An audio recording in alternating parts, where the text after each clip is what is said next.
8월 4일 코리안저널 금주의 간추린 뉴스를 전해드리겠습니다. 첫 번째 소식입니다. 뱅크 오브 호프가 출범 1주년을 맞아 8월 1일 전국 64개 지점에서 일제히 고객 감사 행사를 열었습니다. 옛 BBCN은행과 윌셔은행이 통합으로 탄생한 뱅크 오브 호프는 현재 자산 138억 6천만 달러의 슈퍼 리저널 뱅크로 한국계 은행 부동의 1위로 확고히 자리 잡고 있습니다. 유유리 휴스턴 지점장은 스프링 브랜치점 오픈 일정에 대해서 현재 스프링 브랜치 지점에 투입될 직원들의 막바지 교육이 한참 진행 중이다면서 8월 중 늦어도 9월 안에는 소프트 오픈이 가능할 것으로 보고 준비하고 있다고 말했습니다.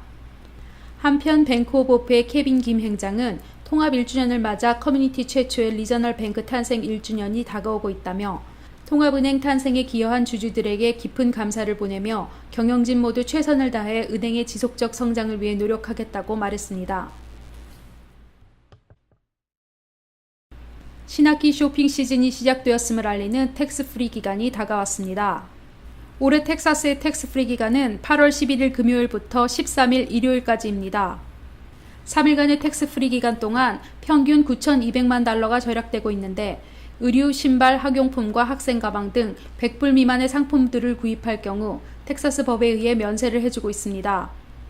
텍스 프리 기간 동안 온라인이나 전화, 우편 구매가 모두 가능하며 예약 할부 제도로 편리하게 쇼핑할 수 있어 신학기를 앞두고 지출이 늘어나는 학부모들에겐 도움이 될 것으로 기대합니다. 지난 8월 1일 업타운에 있는 HB 매장 내의 식당 테이블 57에서는 프리모 픽스 퀘스트 for 텍사스 베스트 컴피티션의 결선에 오른 총 27개 제품 중에서 휴스턴의 본선 진출 제품에 대한 시식회가 열렸습니다. 올해는 소스, 살사, 향신료, 과자, 스프레드, 믹스 및 육류 등 560여 개의 다양한 제품들이 선의의 경쟁을 펼쳤는데 퀘스트 for 텍사스 베스트는 HB 매장에서 자기 회사의 제품을 선보이고 현지 소싱 제품을 탐험하고 즐길 수 있는 특별한 기회라면서 소규모 식품업자들이 성공할 수 있는 절호의 기회가 될 것이라고 강조하며 점차 인터내셔널 음식에 대한 관심이 커지고 있어 보다 다양한 문화의 특성을 담은 제품들을 선호하고 있다면서 특히 내년에는 우수한 한식 제품도 많이 참가하길 바란다고 말했습니다. 한식 제품도 이 같은 이벤트에 적극 참여해 홍보가 많이 된다면 손맛과 정성에서 뒤지지 않는 한인 음식 장인들에게도 확실한 판로가 개척될 것으로 보입니다. 한편 본선 경연은 오는 8월 10일부터 11일까지 어시네 센트럴 푸드뱅크에서 본선 경쟁을 치릅니다.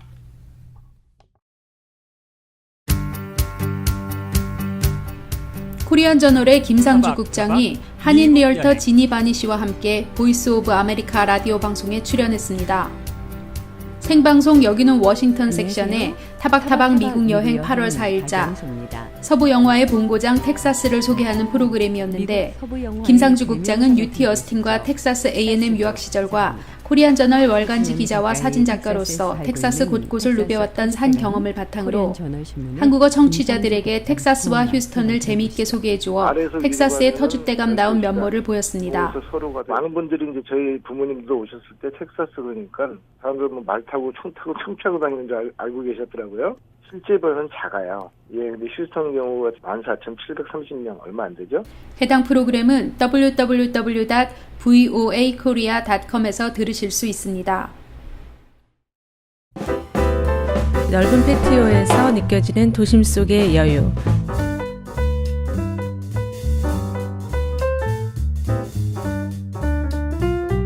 최고의 로케이션과 세련된 인테리어.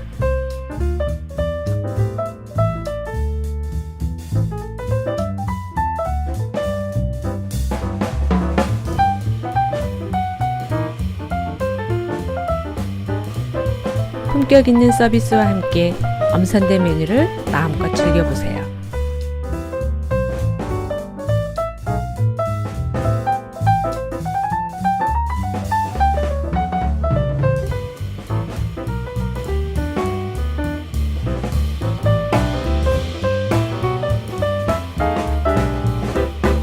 카페 진적 업타운.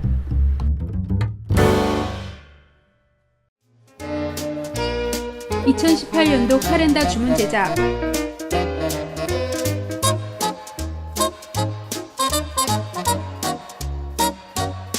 명함 및 각종 인쇄물 제작,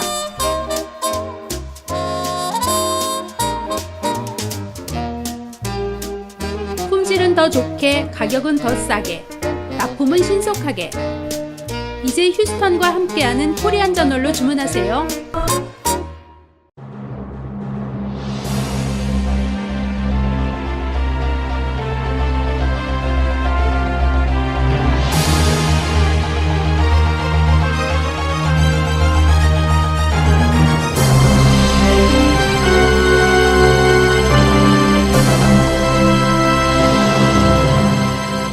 안녕하십니까.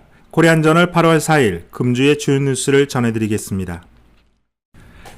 한국의 국적법이 부모 양계주의로 바뀌면서 피해 대상 이민 2세가 확대 적용되어 유연성 여부가 더욱 논란이 되고 있습니다. 현행 국적법에는 해외에서 출생하는 2세 자녀들이 출생 당시 부모 중 한 명이라도 한국 국적을 갖고 있으면 자동적으로 선천적 복수 국적자가 됩니다. 즉 부모 중 한 명이 영주권자인 미국에서 태어난 한인 남자아이는 복수 국적자가 되고 18세가 되면 자동적으로 제1국민력에 포함되며 18세가 되는 해 3개월 이내에 한국 국적을 포기하지 않으면 병역의 의무를 져야 합니다. 또한 병역의 연기는 가능하나 병역 의무가 면제되는 만 38세가 되기 전에는 해당 복수 국적자는 한국으로의 거주 이전과 직업 선택의 자유도 제한됩니다. 특히 해당 복수 국적자가 한국 국적을 이탈하기 전에는 미국 내에서의 정계나 공직 진출이 어렵다는 것도 미국에 사는 2세 자녀들에게는 장애물이 되고 있습니다. 원정 출산자도 아니고 병역 기피자도 아닌 미주 한인 2세와 혼혈 2세들의 숫자는 약 20만 명으로 추산되고 있습니다. 지난 1일 LA 한국교육원에서 열린 선천적 복수 국적 관련 국적법 개정 공청회에서 더불어민주당의 이종걸 의원은 국적 이탈 시기를 놓친 선천적 복수 국적 한인 자녀들이 국적 문제로 주류사회 진출에 걸림돌이 되는 피해를 예방하기 위해 이들을 구제할 수 있는 법안을 개정하겠다고 약속했습니다. 동포사회에서도 관련 탄원서 서명운동, 피해 사례 수집운동 등을 계속 추진해 나가면서 개정 목소리를 높여야 한다는 주장입니다. 분명한 것은 일부 문제가 될 수 있는 국적법이 개정되기 전까지는 현행 국적법의 테두리 안에서 피해를 최소화하기 위해 사전에 정확한 국적법의 이해와 적용, 그리고 서류 준비 등에 만전을 기하는 한편 주변의 적극적인 홍보와 안내 노력도 필요할 것입니다. 지난 7월 26일 오후 1시 오송전통문화원이 동포 120여 명이 모인 가운데 한인회관에서 1부, 오송전통문화원에서 2부 행사로 개원식을 가졌습니다.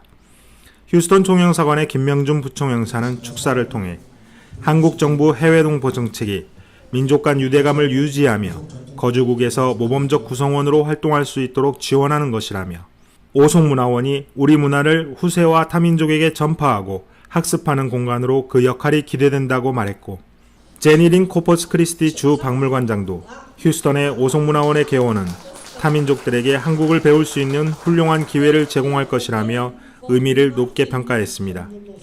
이날 하오영 노인회장도 경로여친 사상과 우리 문화를 보존 계승하는 데 오송문화원이 큰 역할을 하게 되었다며 우리 모두가 오송문화원의 후원자가 되어야 한다고 축하했습니다. 최종호 원장은 오송문화원 개원까지 많은 어려움이 있었지만 자원봉사에 앞장서 수고를 아끼지 않은 스태프들과 동포들에게 감사의 말을 전하고 앞으로 오송문화원이 한국인 후세들은 물론 미주류와 타민족들에게 한국 전통문화를 알릴 수 있는 다양한 프로그램들을 개발하는 데 최선을 다하겠다고 말했습니다. 1950년 발발한 한국전쟁에 참전했던 미 텍사스 론스타 챕터가 한미 참전 용사들을 초청한 가운데 지난 7월 26일 오전 10시 외국 참전 용사회에서 6.25 정전 64주년 기념행사를 가졌습니다. 이날 기념식에는 텍사스 론스타 챕터에서 미군 한국전 참전 용사와 가족들 30여 명이 참석했으며 한국 6.25 참전 국가유공자 전우회 회원들과 대한제향군인의 남서부지회 회원들, 그리고 휴스턴 영사관과 한인 단체장들 20여 명이 자리를 함께했습니다.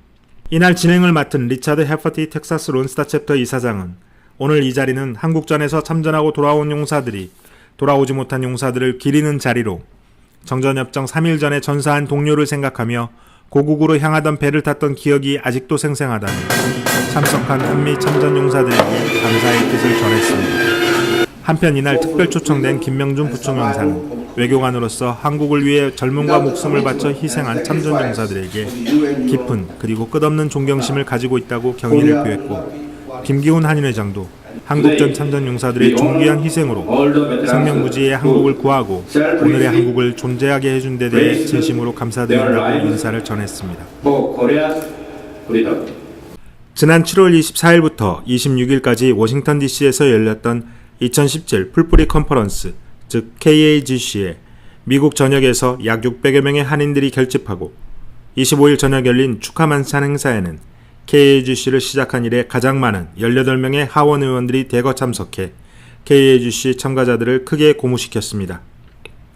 휴스턴에서는 올해 성인 17명, 학생 25명 등 총 42명이 참가했는데 25일 오전 미 의회 의사당을 방문해 지역구 의원 사무실을 방문하는 로비데이 행사에서는 존 컬버슨 의원이 휴스턴 대표단을 직접 맞아 환담을 나누었으며, 같은 날 저녁 열린 환영 만찬에는 역시 휴스턴의 지역구를 둔 테드 포, 쉴라 잭슨 의원 등이 참석해 4년 만에 가장 큰 성과를 거두었습니다.